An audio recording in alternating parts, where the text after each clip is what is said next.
Okay, hello everyone, my name is Bobek, and in this video tutorial I will talk about load balancing ASPNET application using Docker and some other tools. Actually, it has been my concern for a while that how can I use tools to load balance ASP.NET applications. Before ASP.NET Core, I used to use ASP.NET MVC in some company, and I was responsible for leading the team and other stuff, so I was so curious in implementing load balancing if there is this opportunity, but there wasn't that opportunity for me. But I didn't leave the topic, so far I have been reading about this once in a while, and just recently I read some good articles about how we can use ASP.NET, how we can use Docker to load balance ASP.NET applications, and also use other tools to make it much more close to real applications, because we see some tutorials in everywhere that sometimes it might not be good for a real scenario, but I don't say this one is covering all the details that we need for a real scenario, but at least it can help us to have a clue. Okay, the main focus will be Docker and ASP.NET Core. So we will have an ASP.NET Core application, ASP.NET Core application, and we will run Docker for that, but that will not be our only tools that we will use. So let's talk about Docker. What is Docker and what is the usage of Docker for us? You have heard the name of Docker a lot in this recent years, and there are a lot of good articles, good tutorials about that. I just want to mention a little bit about Docker. So in the past, when people wanted to run an application, there was two solutions: either to running in a physical web server which has an operating system, or virtual machines which also had a operating system. So either there was Linux or Windows or whatever. So when you wanted to have an ASP core application, what you needed actually was a complete operating system, and there you could run your application. But Docker changed the game a little bit. So it introduced containers, which are how can I say, it's kind of executable software unit which is almost isolated, and it only needs the basic requirements of an application to run. So it will not have a operating system, a whole operating system. There is a shared kernel which is shared between the containers. So maybe you have an ASP core, you have a PHP application, you have a SQL server, you have a Redis database, which all of them are in a different and separated container, and those are using a shared kernel. But each container does not have any operating system. It only has what it needs, which we will soon see that. So how Docker can help us? So Docker will help us to implement those concepts of load balancing easier than the past. What I mean by the past, I will tell you about it a few seconds later, or a few minutes later. So okay, you see that in the past the solution was to have a virtual machine controller, or in this case we see that hypervisor, that was a layer on top of the our infrastructure, which was the hardware. So there was hypervisor, and on top of that you could have multiple virtual machines, but each virtual machine has its own operating system, as you see. But the game changed and the Docker came into the play, and you see that there is this Docker, there is one operating system, and inside the Docker is the shared kernel, and each application is isolated, and it does not need and each application does not need any operating system. It just, as I told you, and as I mentioned, it just needs what it needs to run the application. So what else we need in this tutorial? In this tutorial we need Nginx and Redis. So how Nginx can help us? In fact, I'm not an expert of Nginx, but Nginx is a web server, an open web server that mainly focused on load balancing, being a proxy server, API gateway, and other services that it provides. And what we need in this tutorial from Nginx is load balancing service. So, and what is Redis? I think you have heard the name.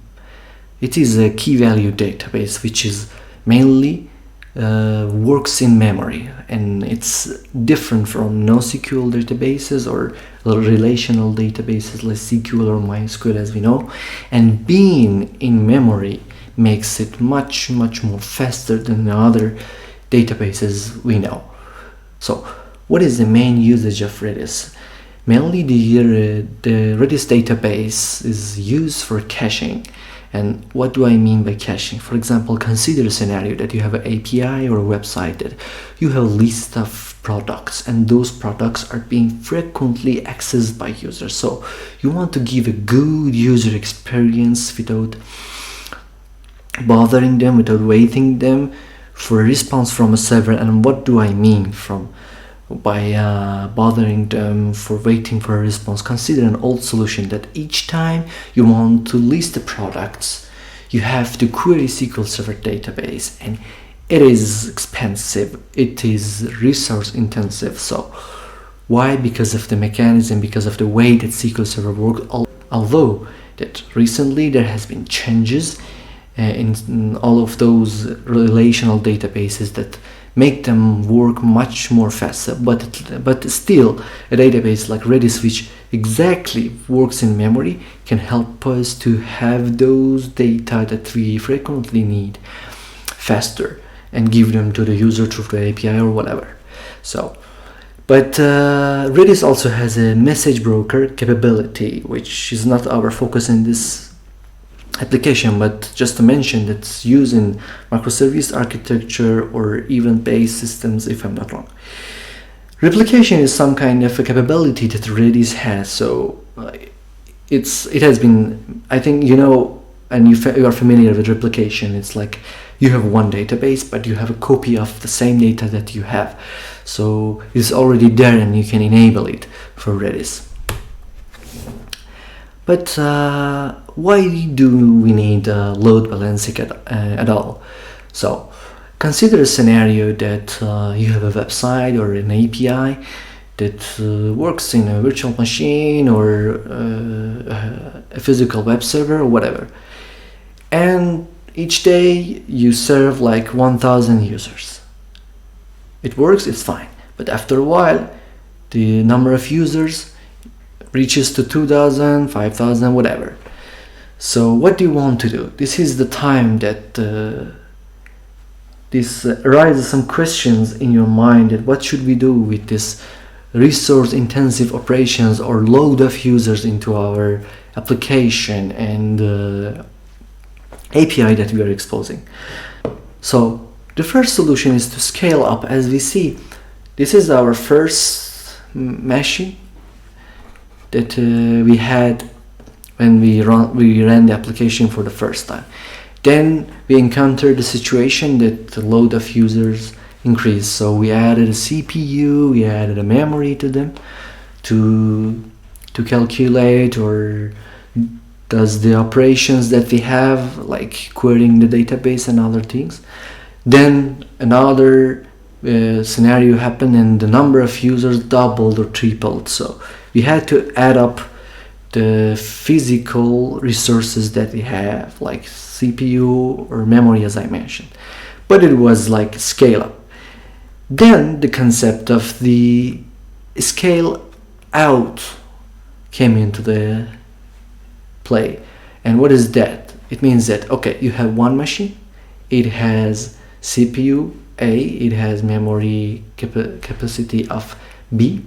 So instead of adding memory or CPU to that, you will have another machine, and beside you will have another machine side by side that machine. And as the users or the operations get intensive or the users are increased, you will add another machines side by side the other machines that exist. But the way that you add this raises a question in our mind and say, okay, what should we do with browsers that request, and what happens for example, if we want to say, okay, the first 1,000 users comes to the machine A, the second 1,000 users go to machine B, or we want to separate it geographically and say, okay, the users from United States go to this machine, the users from for example, Europe goes to this machine. How do we handle this? And this is where we need a load balancer to balance the load and direct the request to the appropriate machine that give us the answer or give us the response. Let's start. So I assume that you already have installed Docker, and then we will go to see a simple ASP Core project, and after that we will create the containers, use the Docker, and after all of them we will test and see if everything's work. Okay, so I will show you a simple ASP.NET Core API project. As you know that when you create a simple ASP Core application, there will be a controller, a model, startup, which are essentials, program. But what we focus here is startup and Docker file. The Docker file does not exist there by default. You have to add it. But let me start with explaining a little bit with the startup. You know that in a startup we have configure services and configure. There we need some things to be called or initialized or whatever you call it. But for ASP Core applications to work properly with the load balancer, which we will explain shortly, we will need to configure first the forwarded headers and use them. And what are forwarded headers? If you know already that there is headers when you request a web application or an API, inside the headers some things are being sent to the server, like the IP of the users, and so many things are being sent in the header, like the token and other stuff. So when a request is being sent to a load balancer, we don't want to lose those headers. The load balancer that we will configure and see the configuration shortly, we'll use a forwarded header and we'll send it to our application. So it's just kind of listening to them by adding these lines of the code, and we will preserve those forwarded headers that are being sent by the load balancer. Okay, so what is Docker Compose file? Okay, this file is all the configuration that you need to tell the Docker what images, what containers you need to run the application. Okay, so we will go simply by explaining that, and then we will also talk a little bit about some configuration of Nginx. Okay, first of all, the first service or the first container I will need is Nginx. You can name it whatever you want, but the most important thing here is the Nginx or the version or whatever you need from Docker repository to be downloaded into your system. And then this one specifically needs some configurations that I will shortly talk about them, but most importantly are the other configurations of this Nginx ports.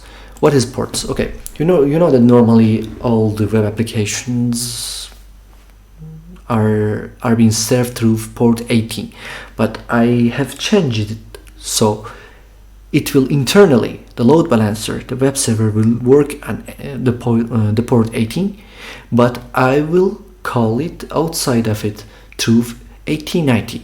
So when I want to access this through the browser, I will use the port 1890 in the browser, which we will see it. And the other thing, the other configuration here we see is depends on, which in this case is API, which is related to this service or the container we see here. What does it say? It says that this service will not work properly unless this API has already been run or ran, I don't know. So we need that to be there before the Nginx works properly. And what does this restart always says? As I have seen in the documentation, it means that you have to try until the API is there and it's working. Okay, the next service or the container we need is API. Despite the other one, Nginx, we declare the past that the configuration of the image of the Docker file exists, which in this case is this file or the file that we mentioned in our Visual Studio here. It is the same file. Okay, so we are back. So we have moved the configuration here in a Docker file, and let's see what is it. Okay, it says that I need an image of ASPNET version 3.1. Then I will have a working directory called app, and I ask you to copy the CS project, restore all the NuCode packages that we need, then copy all the source code, build it, and after all of that, publish it in a release mode, not in a debug mode. And all in all, after all of them, the output of the publish will be in the app folder, working directory folder of that Docker container, and it will be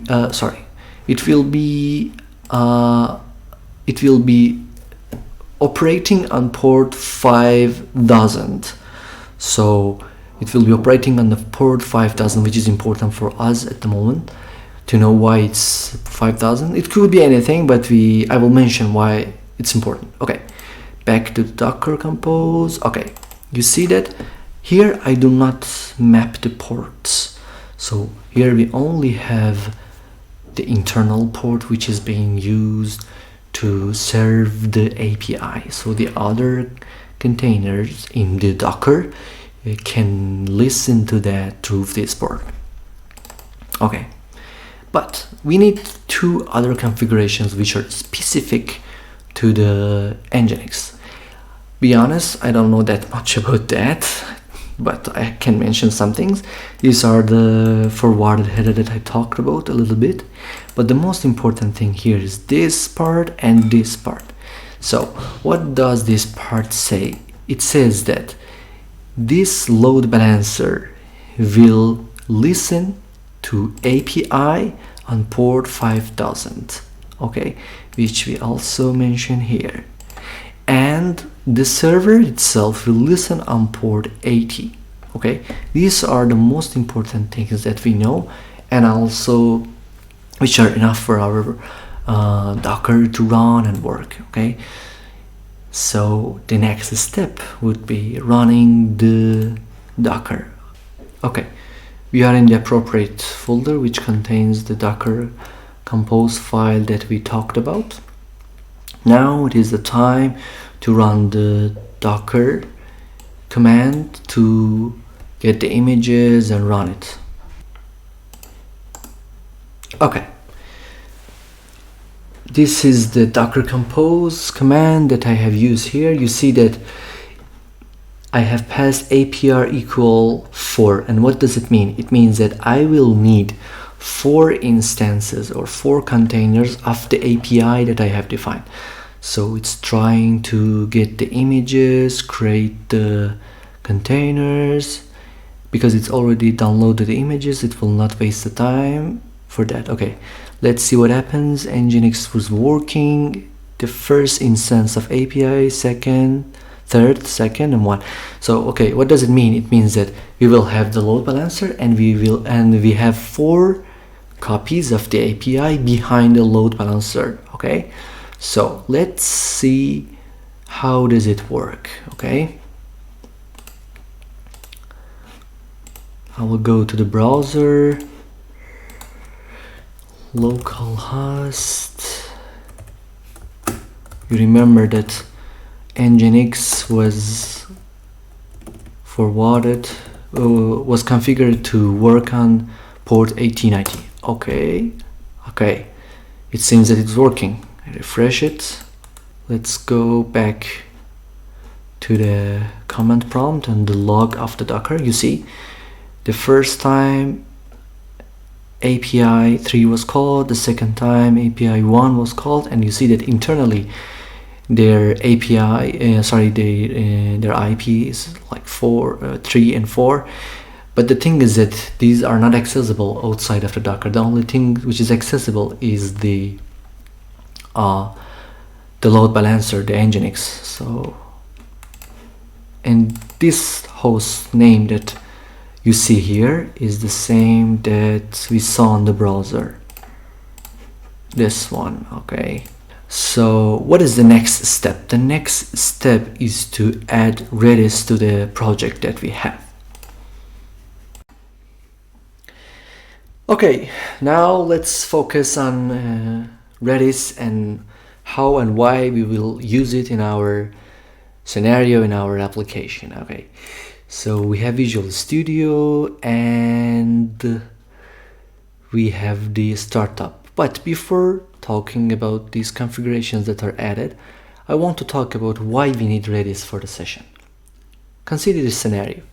User comes and requests from the load balancer an API or a web address of our application.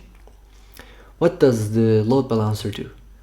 It picks one of those copies of the API that we saw earlier in the command prompt. There was 4, and it serves the request. Okay, if we need session, which essentially in the web applications we need them, or if we have some kind of a cross-forgery token, anti-cross-forgery token, how it will be handled. The thing is that if the user comes to the application and it needs a session, like for example we use the session to save the user basket, okay, the user goes to the first copy of the API, or the first, in this case I call it machine, but actually container I think is more correct. Okay, the first container of the API is picked. It is the same as the other copies of the API. Okay, the basket of the user is saved there in the session. Next time, could be 1 minute later, whatever, user asks from the load balancer to serve a request.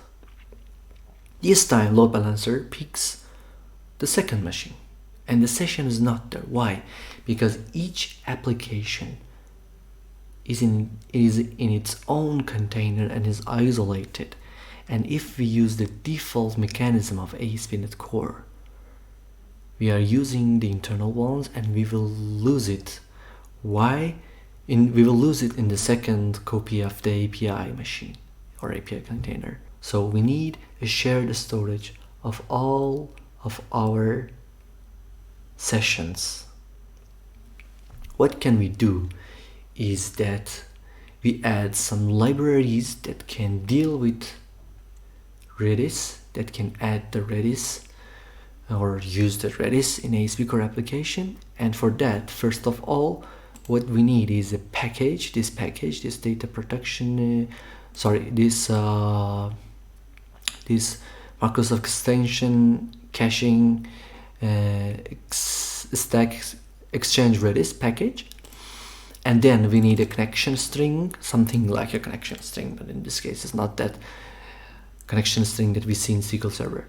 We will pass it through environmental variable that we will talk about how we can do that in Docker. And then we have to configure it. So we will call this extension method for the services, pass the connection that we have for the Redis.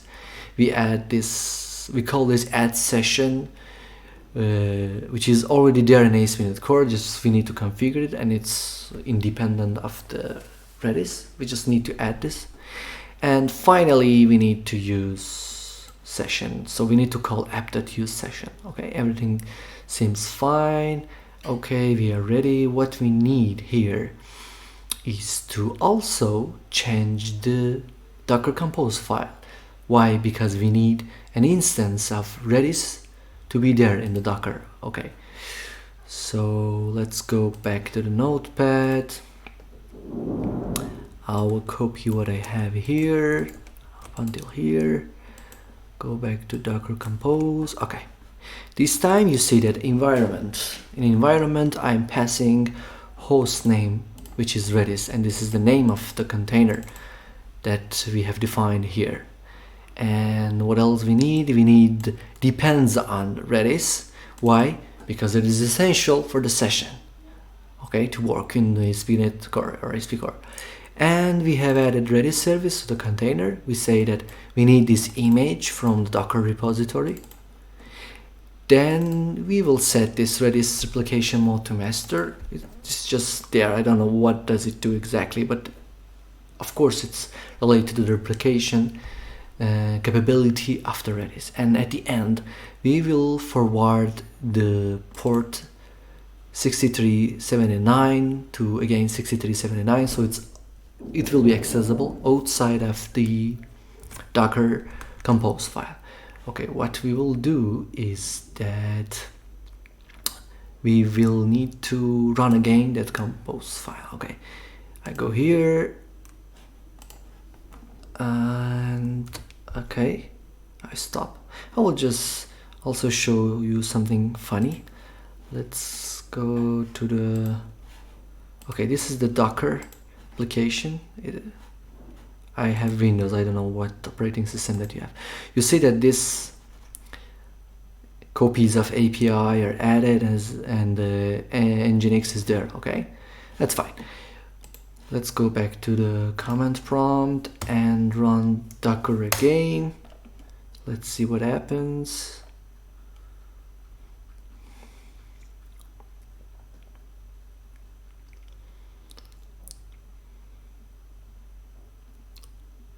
This time we are expecting it to add Redis container to what we already have. Okay,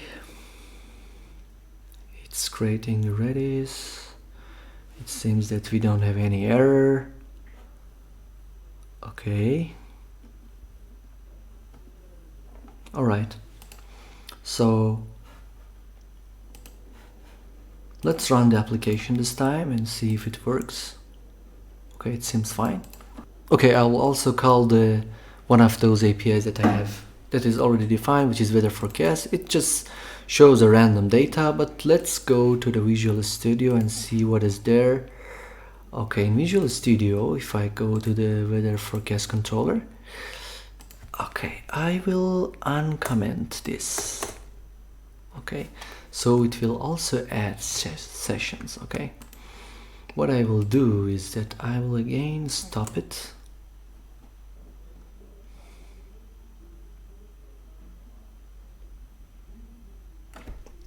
Okay, run it again. If the Redis is configured correctly, and if we refresh the browser for that API with the forecast, we don't expect it to throw any error. So we go to the browser, I refresh it. Okay, it seems fine. It seems fine, but how can we see those keys are saved? We can see that, but before going to that, I will also show you something else in Visual Studio. You know already that in the past, maybe in the past, when you wanted to kind of encrypt the cookies that you have in your ASP.NET applications, one of the ways that you had, one of the things that you actually needed, not you had, was a meshing key, which had the kind of a encryption decryption keys configured in an XML element. But in ASP Core it has changed to data protection, and the data protection is different in this scenario, in this case. Again, for the data protection to work properly, we need a kind of a shared storage as we need it for the session. So there is also this NuGet package that we can add, and then we can call its extension to send the data protection key to the Redis. So what does it mean? It means that if the user has to send a forgery token to the application, which happens through the cookie, it's been saved in the cookie, but before being saved to the cookie, it's been encrypted through a mechanism which goes through the pipeline of the data protection. So if we don't configure it like this, again we will have the same problem of the sessions without Redis or without the shared storage. So we say that we will save the data protection key in the Redis and we will call it data protection key. Okay, that's it. I don't think we need to add any other configuration here. Okay, we save it. Again, I go to command prompt. Okay, stop it.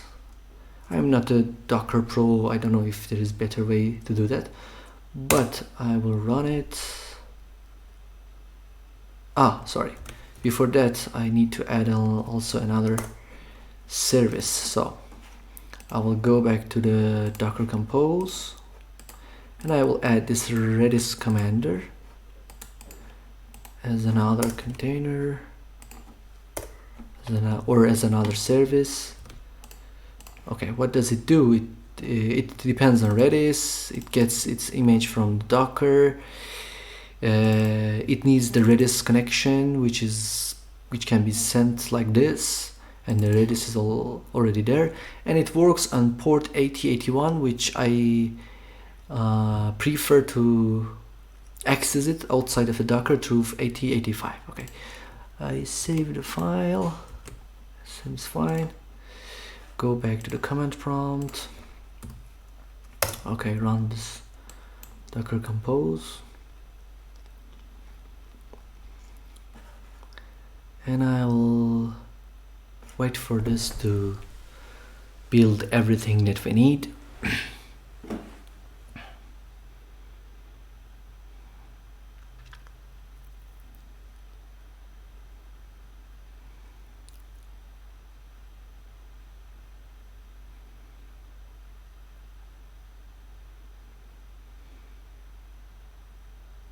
Okay, seems fine. I go to the browser